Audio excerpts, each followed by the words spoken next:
You are welcome to Grizzly Tales for Gruesome Kids, a series of cautionary tales for lovers of scream.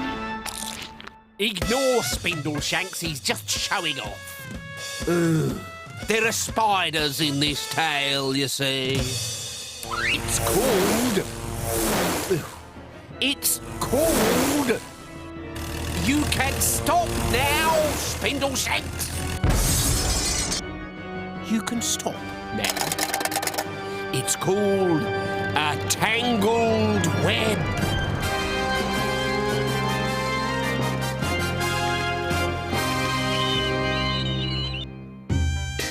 Nigel was annoying. What with his funny little clicking noises, his scary eye rolls, and that ghastly habit he had of gawping. "You look like a post box," his mother would cry. Nigel would reply by clicking his tongue. "If the wind changes, your face will get stuck." Nigel would reply by rolling the whites of his eyes. "Oh, please stop catching flies, Nigel." And Nigel would reply, "But I'm a spider."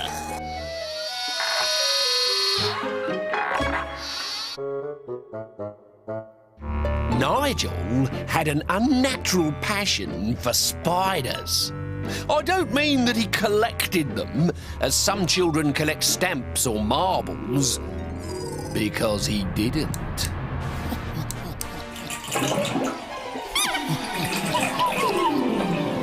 His mother once asked him why he was so cruel to spiders if he was supposed to be a spider himself. "My name is Black Widow Nigel," he hollered, "and Black Widow Nigel eats spiders for breakfast." "I don't know where he gets it from," said Nigel's father, sprinkling the wings of a dozen houseflies over his cereal.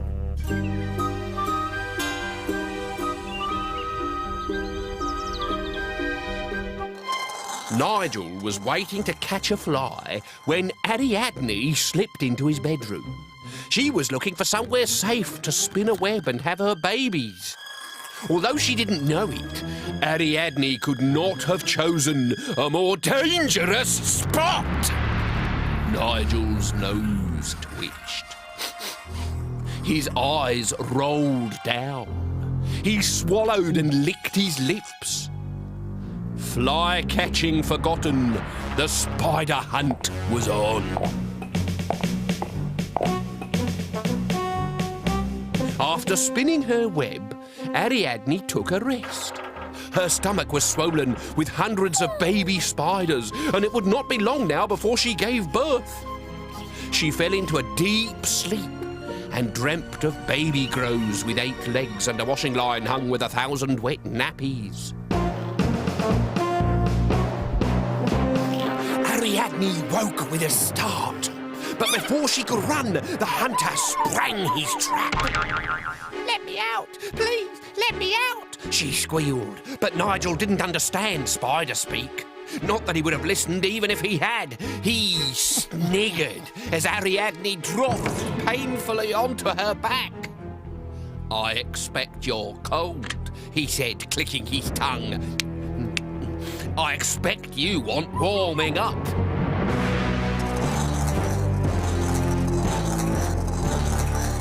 "You're burning my feet," she cried as she tried to climb out of the jar, but the sides were too slippery. And Nigel smirked as the spider's lights went out for good.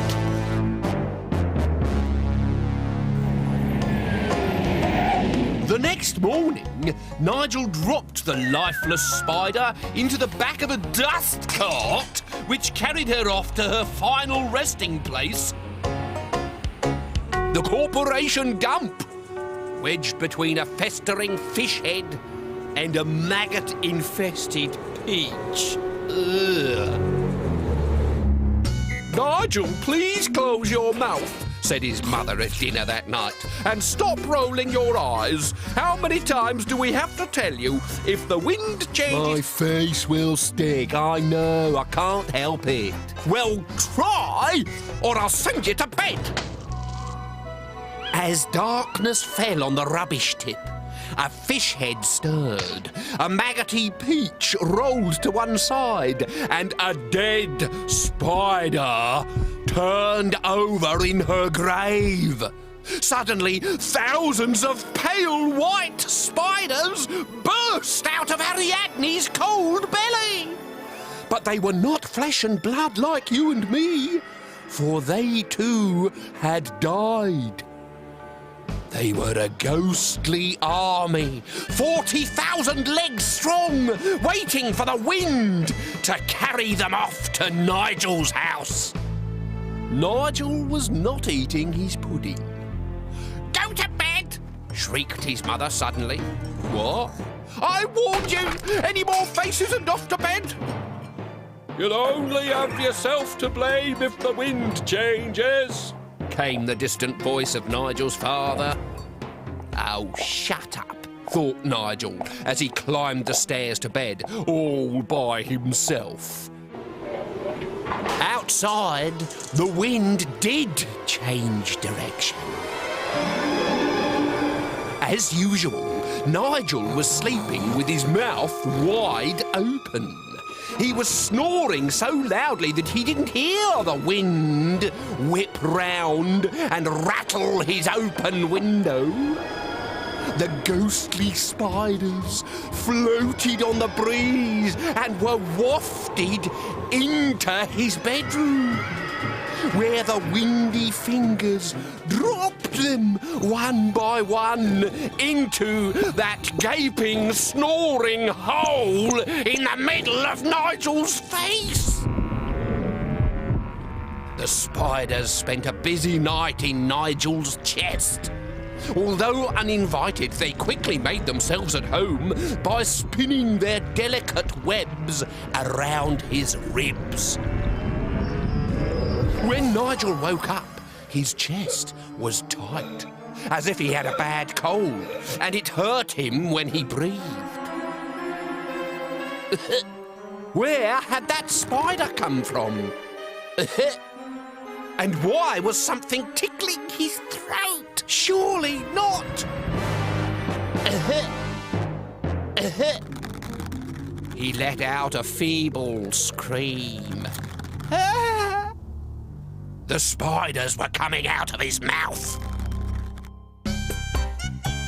At breakfast that morning, Nigel's parents noticed that Nigel kept his mouth firmly closed.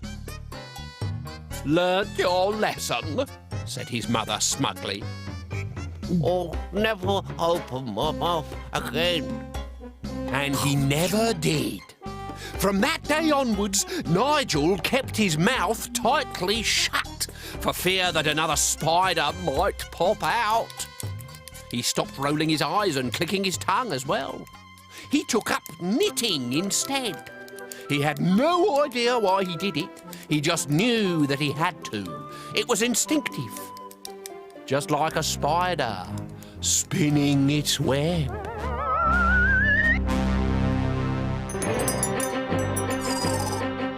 Right, that's it. I now declare this room a spider-free zone. It pays to know your nursery rhymes.